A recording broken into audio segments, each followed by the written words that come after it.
On the financial fellowship. Nice. We literally, I could be that person. Me too. All right, welcome everybody to another episode of the Entrepreneur Fellowship Podcast. We are stoked to be here. So this is the second part of a series that we're doing, kind of start to finish, buying businesses. So today we have Jake Furfaro and Kyle Boyden. Andrew West is playing hooky today. I'm just kidding. Andrew's not feeling well, so he's not on this podcast today. But we're gonna rock it, us three. So welcome, guys. Thanks for being here. Glad to be back.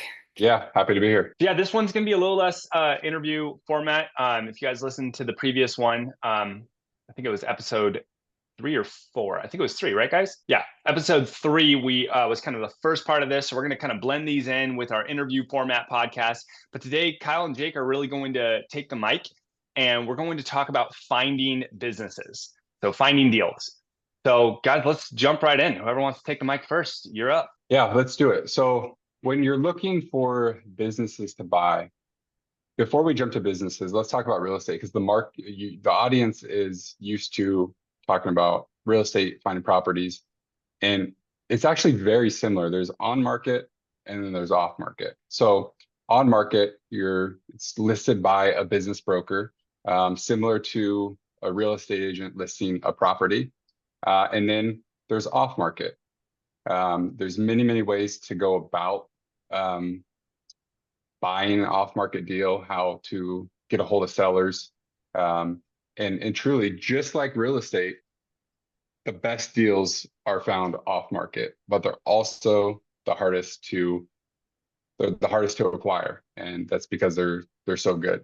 And as we transition over the next 1 to 3 or even 5 to 10 years, the supply is going to be outrageous with the amount of boomers retiring and businesses coming available that have not been available in the past. So super excited to get into this and talk all about, how to find them. And we're not just gonna, I want to kind of get into the nuts and the bolts, into the weeds of this, because I think that's truly where the value's at. Love it. And I just add a note on top of that. We're going to share some really cool ideas and techniques for finding both on market and off market leads for businesses.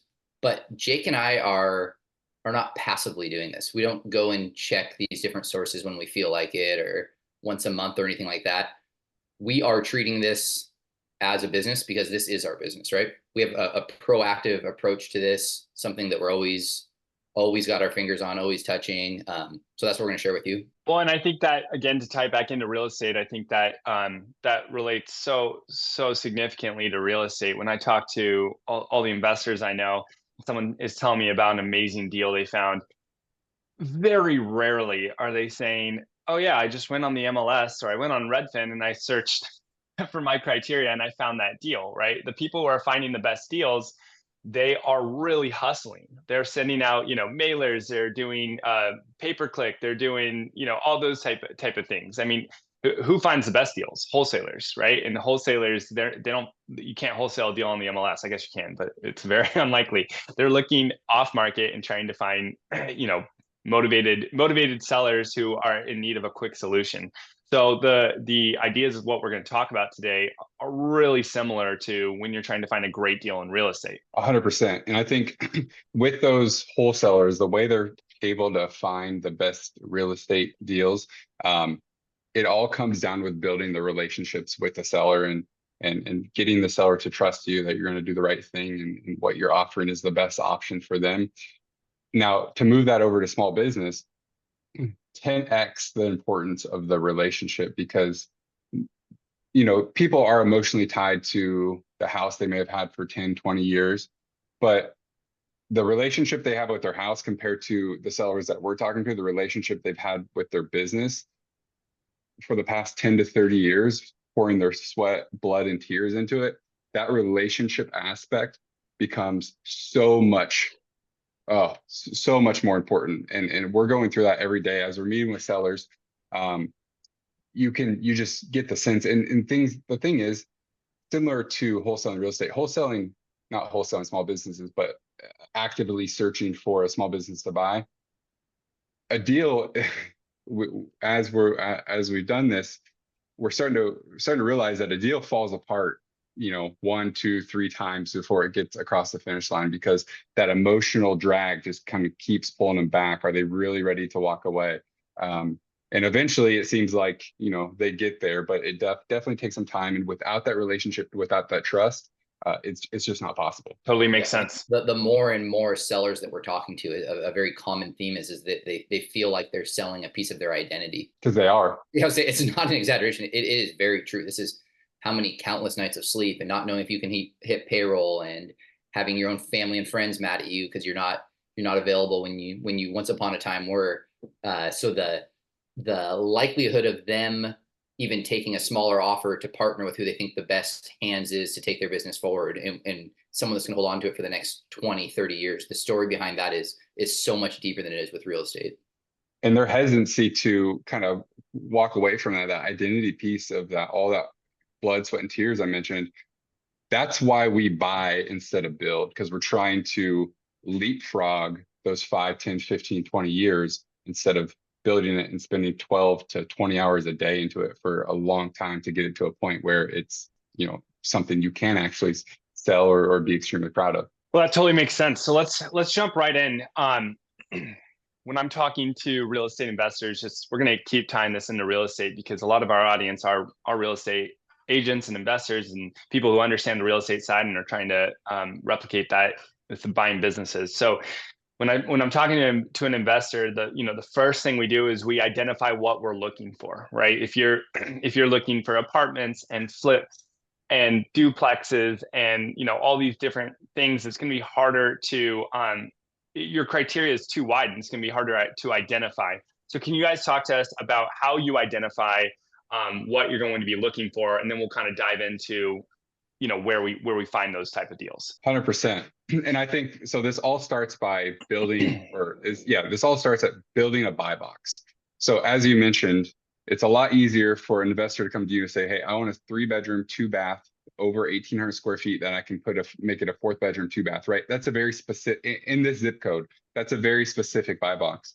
Now, to do that with business, it's definitely a little bit more tricky, and you really have to do some self-reflection and self-evaluation where you are at in your current phase of life, and how much time and energy you have to put into this. So I think I've got it down to about 3 avatars here. So avatar number 1 is somebody's in a W-2 job that they want to get out of, right? They're in the rat race, and they're not making as much money as they want to make, or they're not as fulfilled as they hope to be. And they're looking to buy a business to get out of that and really be, go through that entrepreneur journey. So that's avatar number 1. Avatar number 2 is almost the complete opposite. It's somebody that has a W-2 or some type of job that they don't hate. They're not looking to get out of it. Maybe they'll scale back a little bit, but really these people are higher end investors. And this is what I would call like a true investor in small business. They're looking to purchase something a little bit bigger that they can be hands off of. So their criteria is going to be much different than the avatar number 1, right? Because they're not going to want to be spending 20, 40, 60 hours a week in their business. And then avatar number 3, I'm thinking people that are self-employed, whether it's real estate agents, general contractors, somebody that has maybe a business, but it's just them. They're kind of running the show. And then now think some of all of these may overlap. You might not fit in exactly one avatar, but I think that covers 80 to 90% of people that get into this space and have success in this space. So the hunt, Jake, really starts with self-awareness, right? Really being able to pinpoint, identify what kind of opportunities are interesting to you. Yeah, exactly, 100%. So for avatar number 1, you're going to be looking at, you're really going to have a lot more. Your buy box is going to be, you can allow it to be a little bit bigger, right? You don't have to be so contingent on certain things. Should I get into like what type of business each avatar would look at? I think we could layer this a little bit and go. So you've gone through the quote unquote self-awareness test and figured out, look, I'm really hoping to replace my job because I hate my boss, or I'm not making enough money. Whatever your reason may be is unique to you, but figuring out, am I buying a hobby or a part-time gig versus trying to replace my income? Is Is it strictly an investment and it doesn't matter? But once you figure out kind of what your level of involvement is, the different layers that you would put into your buy box. So one that comes to mind to me would be like the industry. Is it something that you have experience in, or at least a really strong passion for? What's the saying of entrepreneurship so hard that a smart person would quit? Like you have to be kind of insane to actually stick to it. Like on a good day, entrepreneurship is unbelievably hard. So there has to be just a deep passion or level of experience that kind of gives you the leg up on somebody. I would not advise just, I'm going to buy businesses. I'm on the market for anything that cash flows. First of all, no one can really help you if it's that wide of a net you're throwing out. And I don't think that Jake and I would be best fit to run a $1 billion tech company. I don't know that we bring a whole lot of value or innovation to something like that versus a large janitorial company or something like that. It's very enticing. What do you think about somebody who is maybe their goal? Let's actually use me as an example. So if I'm looking to buy a business right now, I would think my top goal would be finding something that is symbiotic to what I do already, right? So I have rental properties and I have a real estate business. So I'd be looking for something in construction or, electrician, carpet cleaning, things like that. I wouldn't be looking for a car detailing shop or a towing company personally. What do you think of that? Looking almost like from that angle first, would you say I'm tripping over a penny to get to a dime? I have my priorities poorly placed, but the reason I would do that is because I already have a built-in book of business. It would be like the easiest example. There's a lot of legality to this, but it would be like, okay, I have a real estate business. I'm going to start a lending business, because then every client who I have who's a buyer is also a buyer on the lending side, and I can double my commission essentially. That would be one example. There's a lot of legality to being a lender and a real estate agent.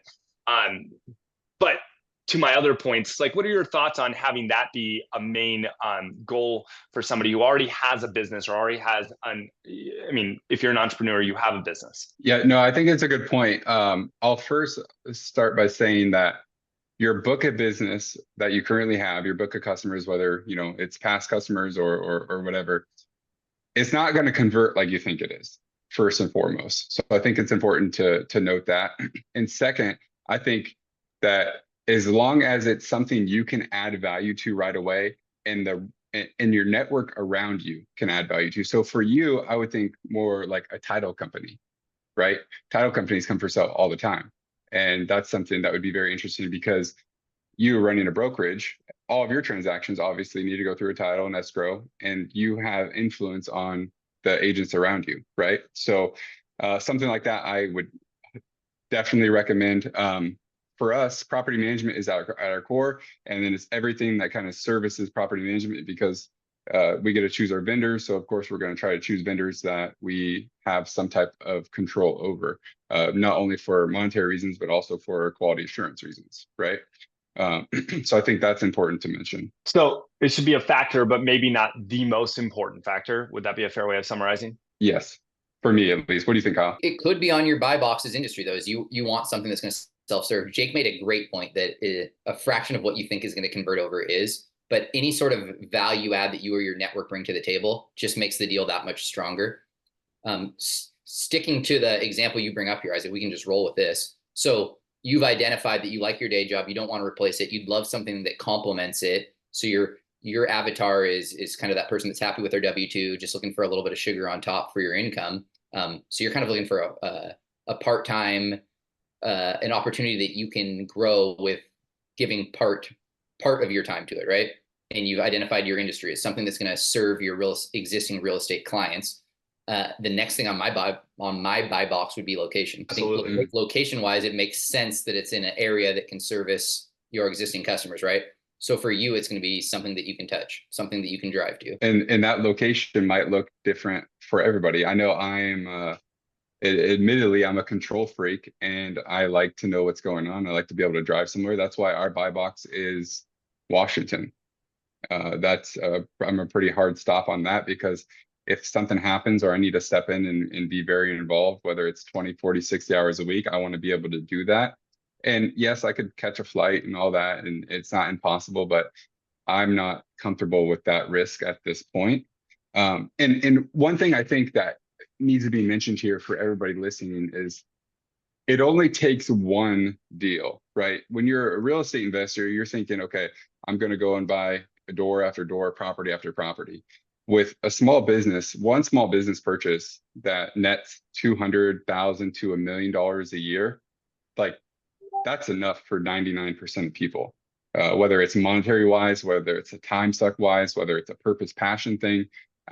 So I don't want to give people the wrong impressions where we're trying to encourage people to go out and buy multiple businesses, right? It's truly only takes one. So I just want to throw that out there. Well, because when you buy another rental property and you already have a rental property business, which is really what you have when you buy a rental property, once you buy one, you have a rental property business.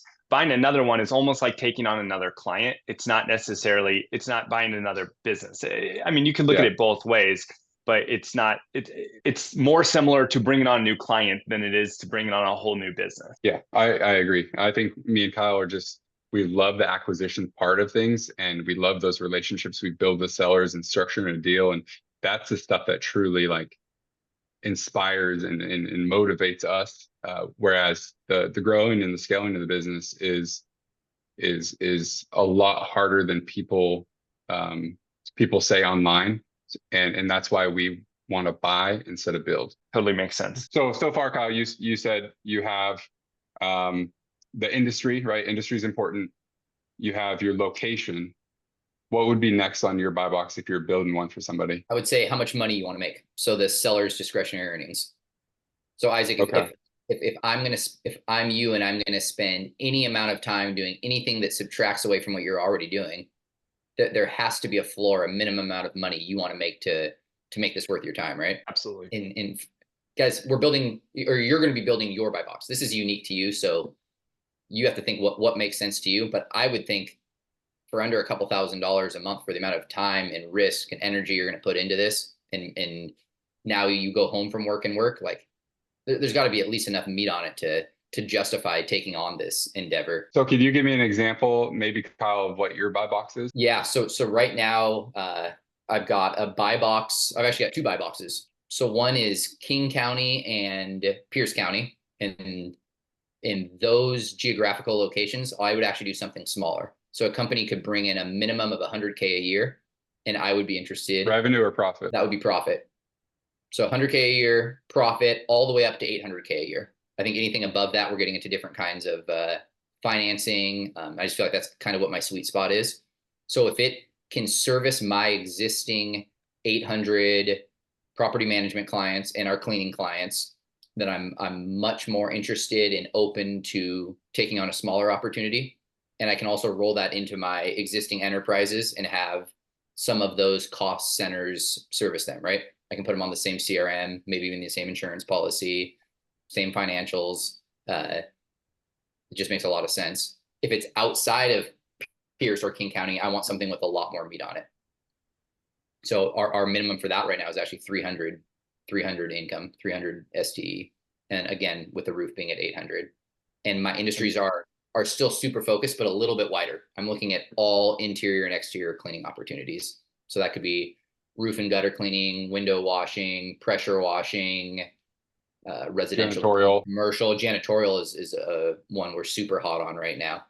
So when we're talking to brokers and looking for opportunities, it's really black and white. It fits in my buy box or it doesn't. To Jake's point, I need to buy one really good company. I don't need to buy 12 of them. And it's so easy to get sucked in with the shiny objects, because whether you see it online or you hear about it, you hear about how much money it's making. Like there's a dog grooming place by the airport that is pumping out money. It's an ATM machine, and I love dogs, and I want to go and buy the company because for reasons that don't make sense to our core and our foundation. So I think it's important to really, once you have a defined buy box and you're out there searching for a company, try as hard as you can to not let those shiny objects, because just like in real estate investing, like Airbnb, it's a shiny object syndrome for people that are doing long-term buy and hold or apartments, because they see how much these resort type Airbnbs are making, but it always doesn't carry over. So it's like, just stay strict to what your buy box is. So let me push back then, because we talked about the three main categories we talked about are industry, location, and income. Shouldn't the first thing that's at the top of your buy box be owner involvement? How involved do you want to be? Because my STE will be different if I'm having to spend 20, 30 hours a week than it will be if it's more of a 2 hours a day type thing. So maybe, I don't know, what are your thoughts on that? Should the first thing be, how involved do you want to be once you've got the business up and running? Great question. That was the first thing, wasn't it? So these are all No, the layers beneath that. That's all. Yeah. So the avatar is really deciding that. And then, Okay, and then I just jumping into it. misunderstood. You're spot on. That has to be the first thing, because that changes everything beneath it. I see what you're saying. When you were talking about the avatar, that's what you were saying is that's the very first thing. Who are you? What are you looking for? Yep. What are your strengths and weaknesses? And then you go to those other three items. Yes. All right. So just to recap super fast, avatar number one, somebody that you're looking to leave a W-2 job, and you're going to be in the business pretty much full time, 30, 40 hours a week. So you're going to be looking at companies that offer that, right? You're not going to be looking at companies that have 0 to 2 employees where you're out doing all the labor, but you do get into the weeds as far as taking over, managing, etc. Avatar number 2, high level, we're thinking 5 to 15 hours a week max. But when we say high level and you buy a company, it's always going to be a time suck, for the transition period. Whether that's the first 30 days or the first 6 months, it's going to take more time than it would once things are stabilized. And then avatar number 3, it's probably pretty similar to avatar number 1 as far as the type of business and the owner involvement they're looking to get into. Got it. Okay, cool. That makes sense. Yep. And again, it's all self-awareness for all this. Location, if you're a single guy and nothing's tying you here, like, oh, I've always wanted to live in Miami, you could do that. If you're a guy with a wife and kids, even visiting Miami once a quarter might cause friction on your life as you know it right now. So the importance of sticking local to that is going to be a million times more important. Now, is a fifth item of the buy box your skill set, or is that does that kind of fall into the avatar section? Or go ahead and address that however you want to. Yeah, I think your skill set's gonna massage into the avatar, as well as what industries you're looking at. Where's industries where you think you would add value? I would say for me, the next layer would be number of employees. So why is that? If I'm an investor and I don't want to work on, let's just use like a carpet cleaning company as an example. I don't want to be out there cleaning the carpets because I'm either an investor and I'm focused on just growing the company, or I have another job. I'm going to want probably 5+ employees. I think there's definitely some risk with buying a company that only has 2 employees. What if they both hear there's new ownership and they've always kind of in the back of their mind wanted to go start their own company anyways, and now they have their perfect opportunity to do it, right? All of a sudden they're gone. Another one is when I'm buying a really small company and the owner's the one that's actually doing the labor. Like normally I like companies that have been around for a very, very long time.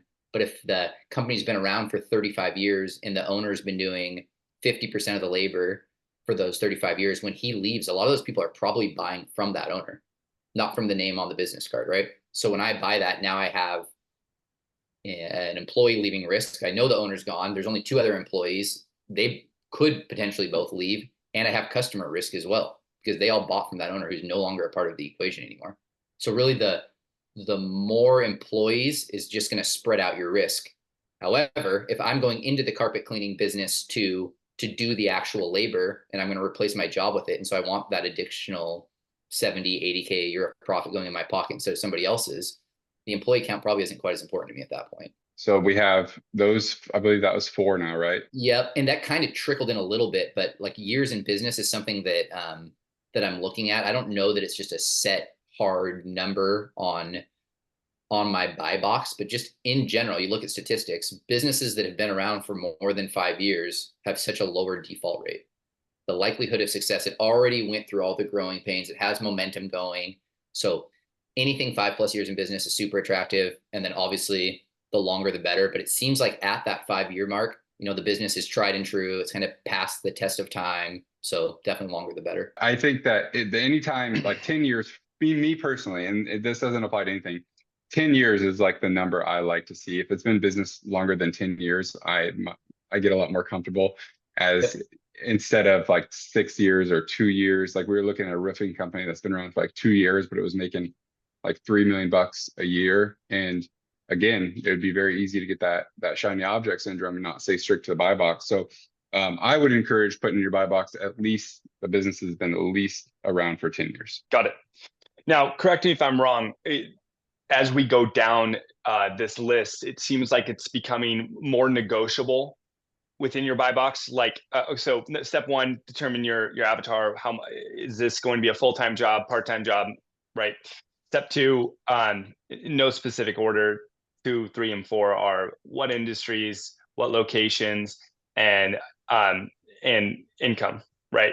And then the next items like employees and time in business are not necessarily like eliminating factors, and you guys tell me if I'm wrong, but they're more so like ideal. In an ideal world, I would like to have around this many employees. In an ideal world, I'd like them to be around for 10 years. But if they've been around five years and they've got great reviews and there's other factors, it's not necessarily an eliminating factor. Would you agree with that? I would 100% agree with it, because I think that for you to find a business that perfectly fits your buy box is going to be rare. There are going to be things that there's give and take on, and some will meet 90% of the things in your buy box, but those last two, if or that last one, if that's income or if that's industry or something, those could be the deal breakers. Whereas you can give a little bit on the smaller, less important things, in my opinion. But this is Kyle's world right here. Yeah, no, I think you were spot on with that observation. And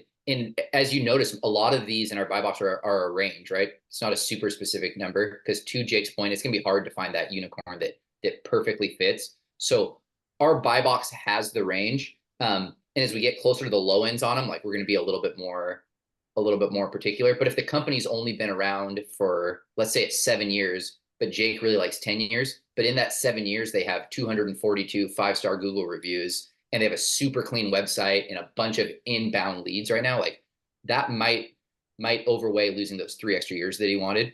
So I think anything in business is it's more of an art than a science, right? It's just not really black and white. There's so much negotiable ends to it. And also, I could buy something with 4 employees, even though I say 5, but I just know there's a little bit of extra risk to that. So I might want a little bit of a better pricing on it. Absolutely. So when you're filling out your buy box, make sure you're determining what are your non-negotiables and then what are your negotiable items. Because, when I'm setting up a search, again, to tie it into real estate, when I'm setting up a search for investors or even just home buyers in general, and they say, well, we want 4 bedrooms. I ask them, is that a want or is that a need? Right? Would you be okay if there's 3 bedrooms, if it had everything else? And if the answer is it's a need, well, then perfect. Don't look at anything under 4 bedrooms. But if it's a want, then you don't want to eliminate something that checks every other box just because it had 3 bedrooms. And I feel like that's something that really translates to this. There are going to be things that are absolutely non-negotiable. And if that's the case, great. Only search in that box, but then everything else have it be within the margins outside. Great comparison. That's great. Cool. At the end of the day, it's your buy box. Create it, give it enough range that you have some wiggle room. But once you create it, try to stick to it. And it's also not set in stone, right? You can come in and reevaluate it later on. You're going to start getting more knowledge, and you're going to start learning about different things, and your buy box is going to be tweaked here and there. Like it just happens, right? Your different phases of life. Absolutely. Well, anything else you guys want to say about the buy box before we move into the second half of this podcast, which is mainly going to be about where we find deals? Well, so why don't I start, and I'll start with I'll talk about on-market deals, and then Jake, you can tackle off-market deals after that. Sounds good. Cool. So on-market deals, I think if most people thought I'm going to buy a business, it's on market, I'm just going to go on the internet and I'm going to search businesses for sale near me. It's a decent strategy and it should definitely be part of your play, but we have broken it down kind of into 2 different channels that we're looking for on-market deals through. So one is going to be the internet. There's a lot of websites. Biz Buy Sell is by far the biggest. That would be what I would compare to Zillow for real estate, but Biz Buy Sell is for businesses. And then there's LoopNet and BizQuest and businessbrokers.net and Jake, you think there's probably a dozen or so of these websites? Yeah, I think I have 14 listed Okay. that we're always just kind of browsing. But Biz by Sell, but by far is Zillow. That was a perfect comparison. And from what I've noticed, I see all these other little websites, but it seems like all the deals that are them also filter up to Biz by Sell. Yeah, if you look at like Biz by Sell is kind of like the MLS, it seems like, and then all the other ones just kind of filter right up, and Biz by Sell distributes out. Yep, exactly. And so you can actually go on to Biz by Sell and you can build a filter very similar to Zillow as well, right? This is exactly what I'm looking for. Send me emails anytime something that hits my buy box that I put into your system gets triggered, right? So you can actually put your buy box into Biz by Sell and they'll send you emails. Why Yes. haven't we set that up yet? I was trying to come up with a really good reason. I think I have like the anxiousness of liking to go on there every 72 hours and see if there's something exciting and new I can uncover. But with this, definitely every couple of days go on there because there's always new stuff popping in. If you're looking on there every month, you're gonna miss opportunities. So I look at that is a little bit reactionary, right? I don't have much control over it. All I do is I go on there and I hope and pray that there's something good. And only when I'm actively pursuing that am I going to get any results. The better approach that Jake and I use is building broker relationships. So we actually we put together a list. So there's a website, and really it's an organization, and it's IBBA. And on there, they have a bunch of IBBA certified brokers. So we had our virtual assistant pull about 40 brokers off that website, and it built us a call list. And so we sent all of them an email saying, hey, this is exactly what our buy box is. If you have anything that fits that, or you see anything in the future, please keep us in consideration. And the brokers absolutely loved that we had such a defined buy box. It gave them very clear directive. And then we follow up the next day with a phone call and make a personal relationship behind it, right? And then in addition to that, Biz by Sell has all of their businesses that are listed on there, and there's a broker attached to each of those businesses as well. So from just those two sources, we've spoken with probably a minimum of 50, 60 different brokers. We have a small army out on the field looking for deals for us. A lot of these brokers get deals, and it can become pocket listings pretty quick. And if they know that we're able to close and that we have a strong business acumen and we know what we're not going to waste people's time, we can get a quick introduction to the buyer right off the bat. So that two approaches to on-market deals has definitely created quite a bit of deal flow. Yeah. And for the Biz by Sell, keep in mind that everything that is on Biz by Sell, you can find good deals on there. You can find stuff that hits your buy box. But complete transparency, Biz by Sell is it's picked through. There's lots of people doing exactly what we're doing every single day. So the chances of finding a really good business on there are much, much lower. Just like finding really good property, investment property on Zillow or the MLS is unlikely. Same goes for Biz by Sell. They're on there, but they've been picked through. So I think that's important to keep in mind. But with these broker relationships, the goal is to, exactly as Kyle said, be more proactive, get out in front of it and build those relationships. And Kyle, if you could touch on broker conversations and broker relationships, what are some key behaviors or actions that we can take on our end if we start to get some deals sent to us? Yes, a great point. So if a broker sends you a deal, at an absolute minimum, you owe them a response. And the response could be, hey, this isn't exactly what I had in mind, and explain why. But these brokers have pretty large buy lists, and they're super, super busy. And I think for every deal that closes, I don't know the exact statistics, so I won't make it up, but it is dozens and dozens and dozens and dozens of conversations with people that never had any intent to close. Just a bunch of tire kickers or people that watched a cool YouTube video from some guru, and now they think they're in the business buying game, and 30 of these people waste 4 hours of a broker's time each. So your ability to communicate and identify what it is your buy box is, why you like the opportunity, why you didn't, will definitely set you apart from the crowd. But if they're going to spend time to go out of their way, you need to at least show them the respect to acknowledge them and let them know why you did or why you didn't like the opportunity. Especially if it fits your buy box, right? Because they're going to get a really good sense whether you have intent or you have ability. And intent, yes, we all have intent to buy real estate and buy a business, but do we all have the ability? And if they send something that matches your buy box and they tee it up for you, and you don't take action and want to set up a meeting with the seller or whatever, that speaks to you have the inability to close and to take that on, whether it's funding or time or whatever it may be. So to foster that relationship, because this is what it's all about, to foster that relationship, reply quickly. If you don't like the deal, tell them exactly why, because maybe they had maybe they didn't quite understand you correctly.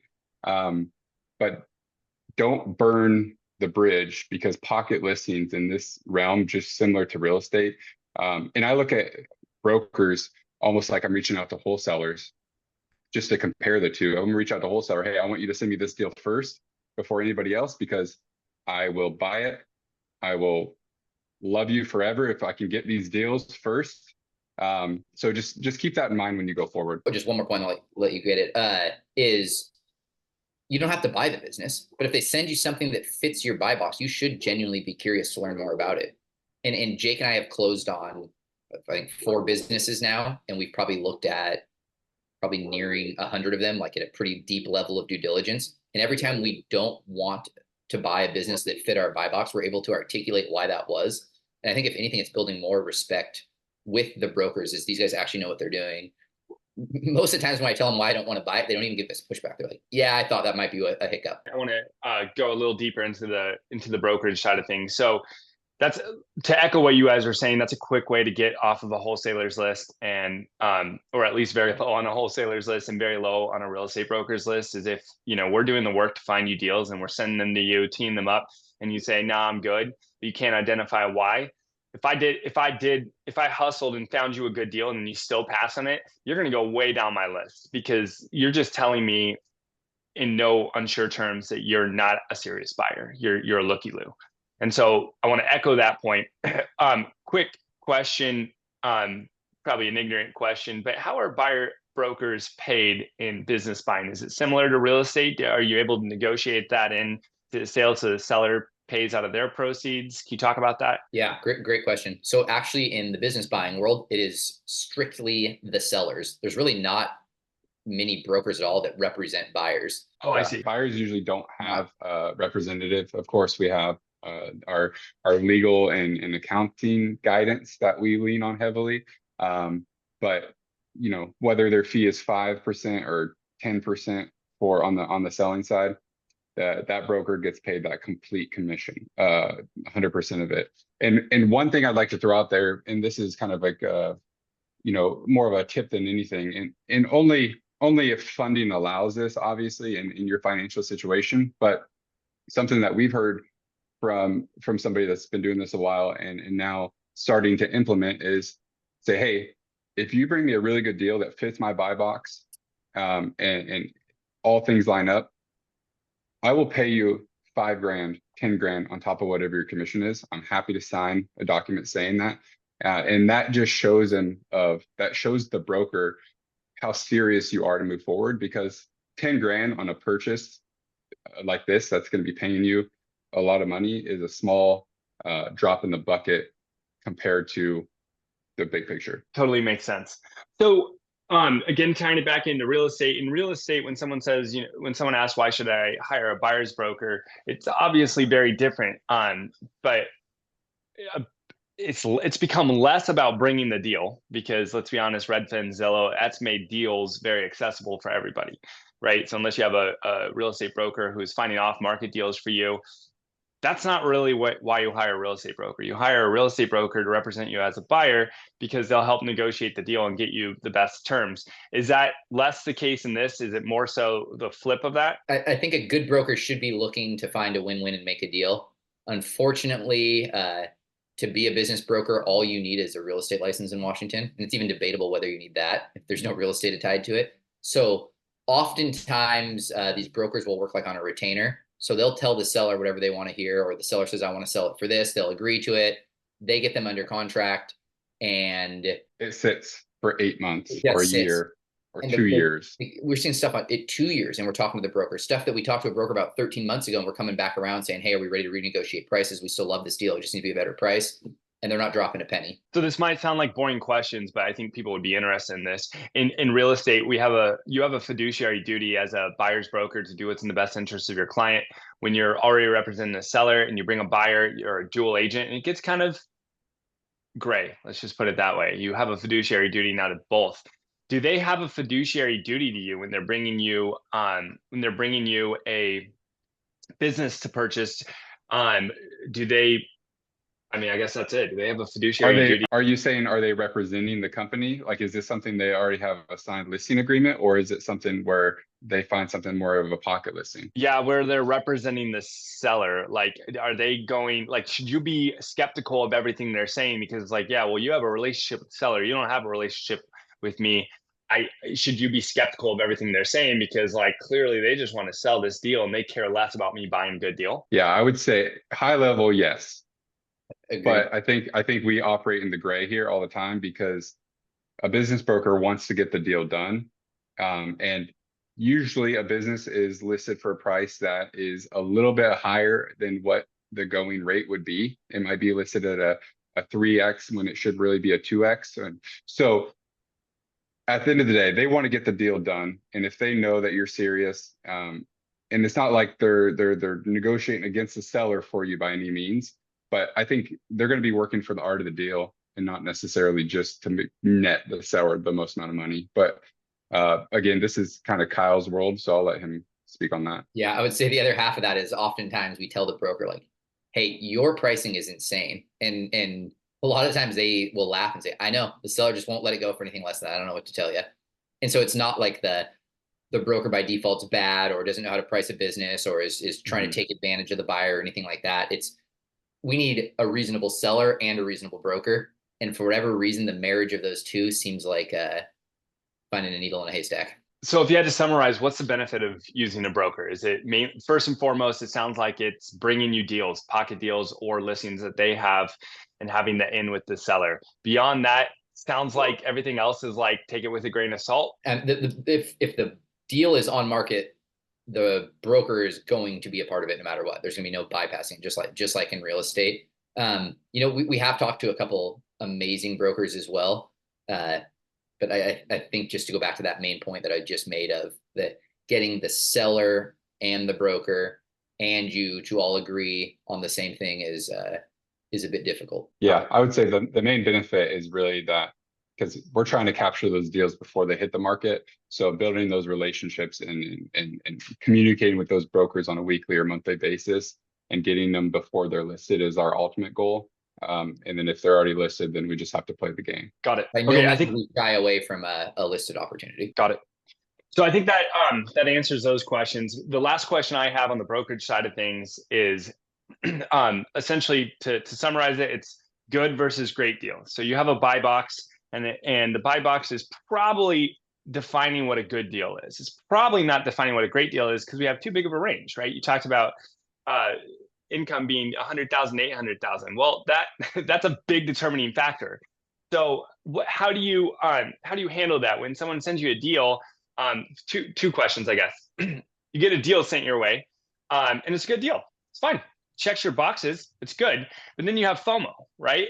So how do you know when you should pull the trigger because this checks your boxes, or when you should be a little more prudent and be like, yeah, this is a good deal, but I'm waiting for a great deal? And how do you weigh that without pissing off the people bringing you the deals? If it fits our buy box, automatically we're going to go through the due diligence process. We'll ask the broker all of the questions up front, get as much out of them as they know. We'll see if we learn anything that disqualifies it from our buy box. If it doesn't, we just move to the next natural round, which we talk to the owner.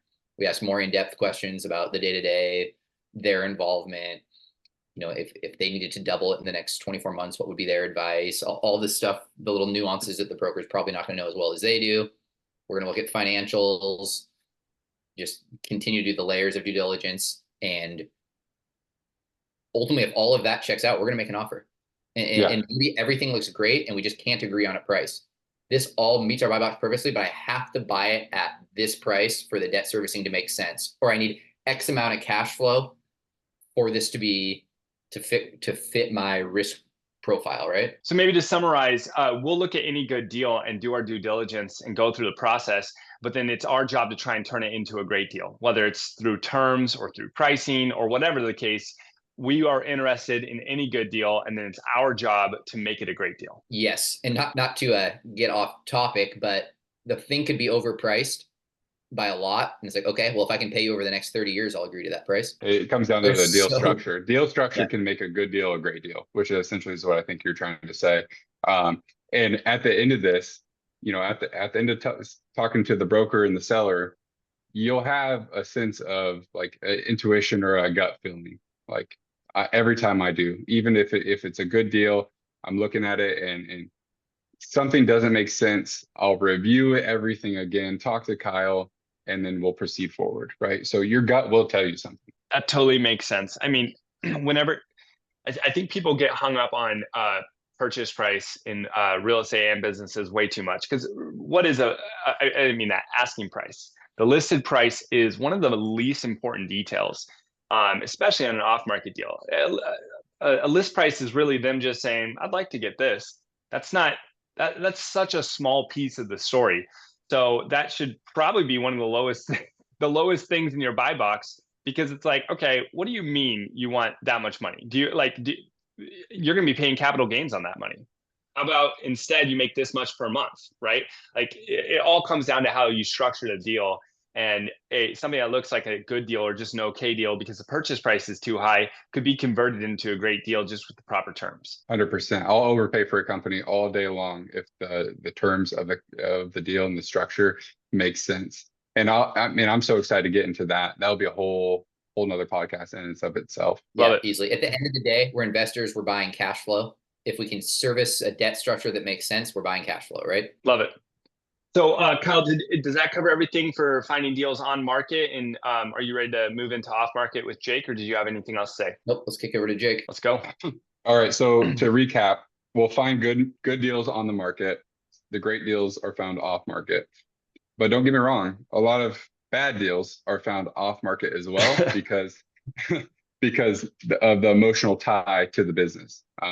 So keep that in mind. Just because it's off market doesn't mean it's a great deal. Their expectations can be way higher than reality.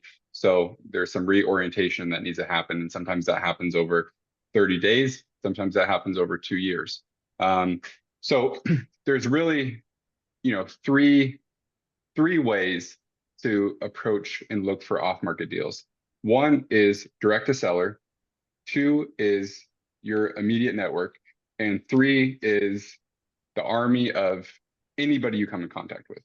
Similar to trying to find a beat up house that you're looking to flip. So direct to seller. Once you have your buy box, you can go on and you can pull a list. There's many different ways you can go and pull lists, but essentially what we're looking for is a list of businesses that fit the industry. That's by industry is like the easiest way to find a list. So usually you want to start with an industry list. So for example, we pulled a cleaning and janitorial list, and that gave us every single company in the state of Washington that falls in that industry. And we want to reach a seller, and there's multiple ways to do that. Obviously, email, on the phone, in person. Now, in this space, compared to real estate, to stay on theme, email is by far, from our experience and all of the research we've done, has the best conversion rate to get a conversation going. Because that's, at the end of the day, we want a conversation because we want the seller to like us one way or another. And that's the easiest way to get somebody's attention. Calling them, good luck calling a business and trying to get to the owner. Unless it's really small and they're still answering the phone, which probably isn't a business you want to buy, that's not going to happen. Now, there are in-depth ways to pull lists where you can pull owners' phone numbers, and we can get into that some other time. So email, call, and then in person. In person is ballsy, and I've heard stories of it working where somebody walks into an establishment that, hey, gotta talk to the owner. The owner was there. They formed a relationship over the next few months, and he ended up selling them the business. But truly, email is the best way. And I think when you're meeting with or trying to get in touch with the seller of a business, you don't want your email to say, hey, Mr. Seller of ABC Cleaning Company, I'm an investor. I really looking to acquire a business. Yours looks like it's doing good. Sell it to me, right? You want to paint the picture, and you guys know who Cody Davis is, the young guy that's buying all the multifamily real Yep. estate. I love his strategy. Is he comes from a very humble standpoint and says, hey, I'm this young kid. Whether you're young or not, you can still adopt this this method. Hey, I really am impressed with your company, and how it's growing, the reputation, how it's online, and I'm kind of looking to get into this area as well. And I'd love to like just sit down and like learn a little bit how you got here, your story, and by doing that, you form a relationship over time, and it's naturally going to come up because they're going to ask you questions and what your goals are. And once that seed is planted, because all we're trying to do is plant seeds. These transitions and these purchases do not happen quickly. So if we can plant the seed and sow it with communication over time, that's truly what it looks like. And it's easiest to do it over email, call, or in person. Well, I just spoke for a long time, so if you guys want to ask any follow-up questions before we move to our network. Yeah, that was great. Yeah, move Okay, along. so that's direct to seller. Now network. So I'm thinking, open up your Facebook page, open up your Instagram, open up your LinkedIn, your Twitter, and make a post. Say, hey, and this is going to be uncomfortable, especially if you're in a W-2 job, right? You might want to plan that a little strategically because you don't want to give people a heads up like you're looking to get out. Wherever it's appropriate to tell your network, post, hey, I'm looking to buy a business, and you're going to get feedback. You're going to get looked at funny because this is not traditional. This is unorthodox, and just be ready for that, and that's okay. And this is what I'm looking for. This type of company. If you hear anything, let me know. You're gonna get stuff sent to you that doesn't even match your buy box or your industry, and that's okay because we're trying to get into the habit of putting these things in place. But I will say, you never know who is going to send you something that could be extremely interesting. This happens to us all the time. And it's a great way to, because your network, they know, especially if you're in the real estate space, all the different type of businesses they interact with and that they use on a daily basis, and they're going to tell people, right? So you're telling probably 500 people, and those people are going to end up telling people. So that's your network. And then everything else, say just anybody you come in contact with. And this is extremely uncomfortable. This is like the grocery store clerk. This is the daycare people. This is your school's teacher. Hey, this sounds crazy. Just want to let you know I'm in business. I'm looking to purchase some type of business. You'll tell them what that business looks like. If you hear of anything, like, just let me know. And you're just planting seeds, just like you would if you say, hey, I'm a house flipper. If you know anybody that has like a beat up house or rundown house, I'd love to get in contact with them.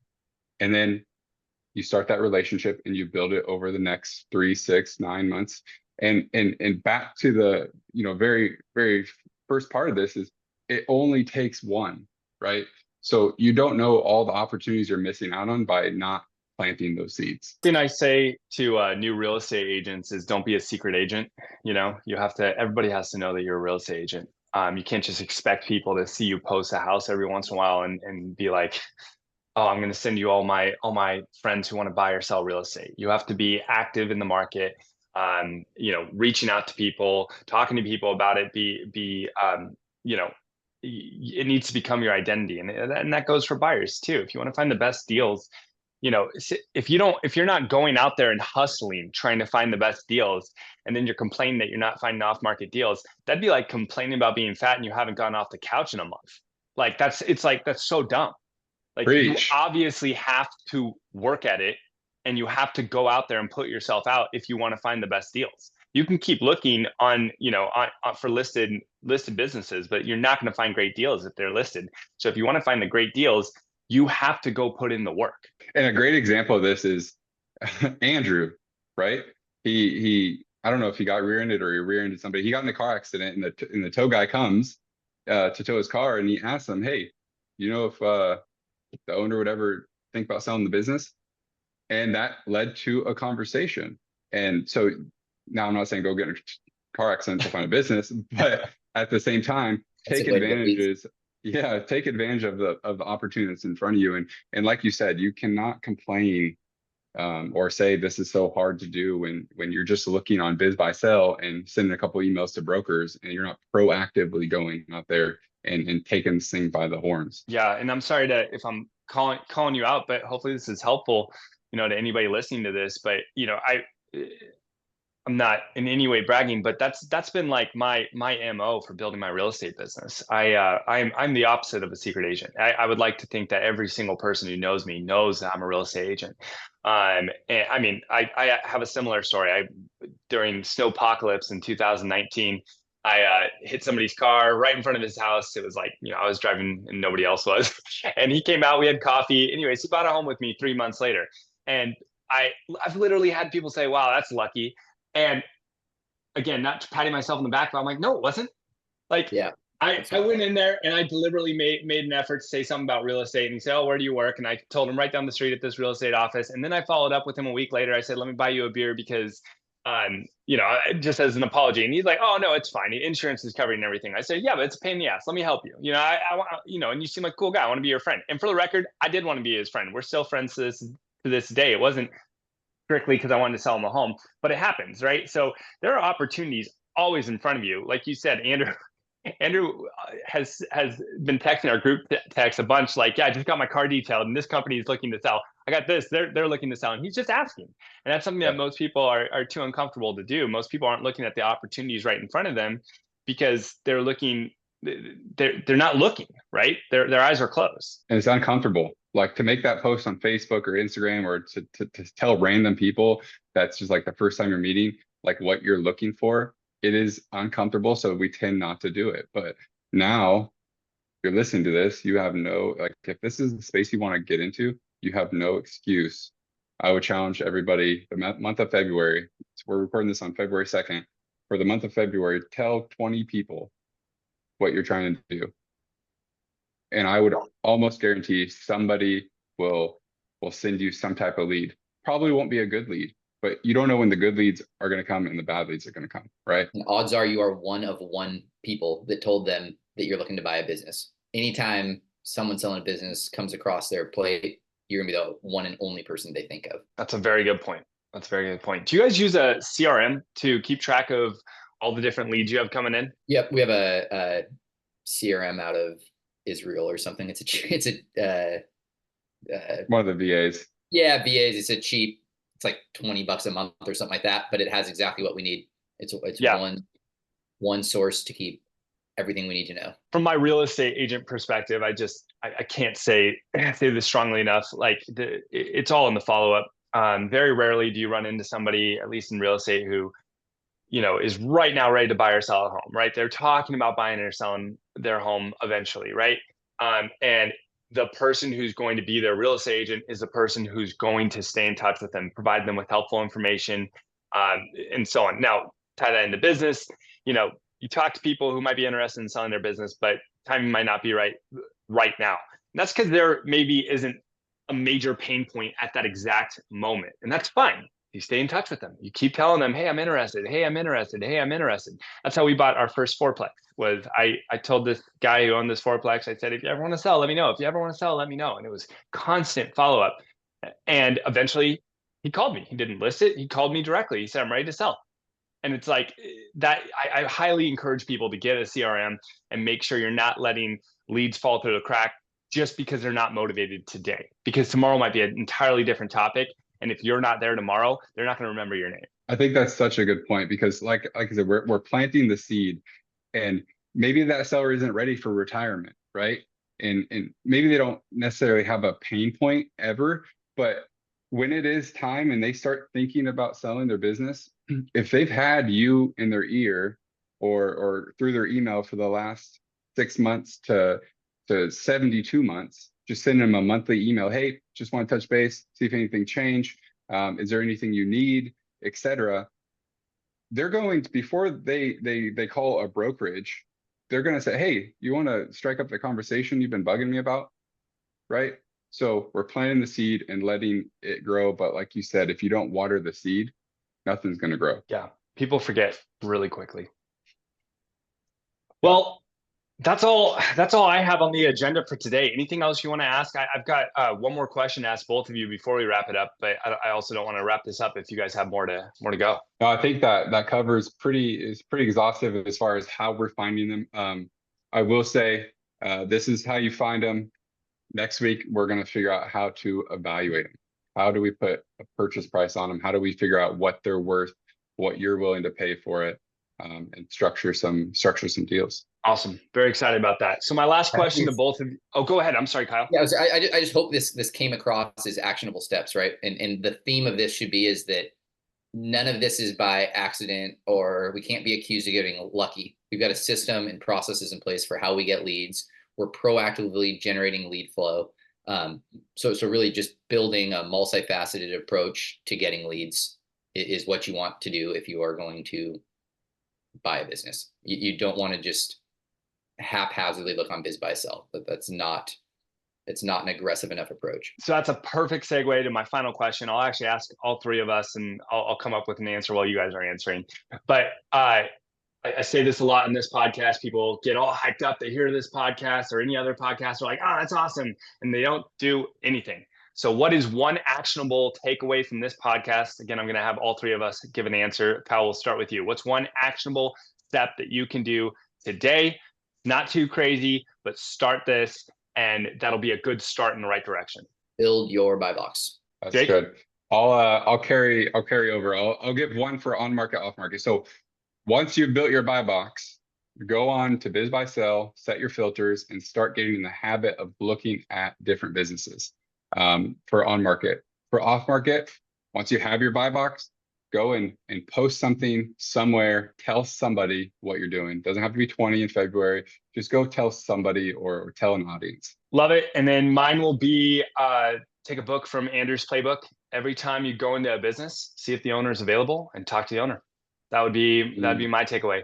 And all three of those things that we just said, I guess it was 4 because Jake had 2, those can all be done today. Like right when you're done listening to this, like you can make your buy box, you can go post on social media, and you can go set up a search. And then whenever you're going into businesses, just start thinking of that as an opportunity and just start talking to people. Love it. Awesome, guys. Well, this has been an awesome podcast. Anything else before we wrap things up? Oh, this has been great, man. I appreciate your time. Absolutely. Appreciate you guys. Thank you all for listening. Andrew normally does the conclusion, so I'll do my best Andrew impersonation. If you like what you heard today, check us out on YouTube and wherever you listen to podcasts. And I think he always says, love you guys. Bye. And join the Facebook group. Yes, join the Facebook group. See you there, guys.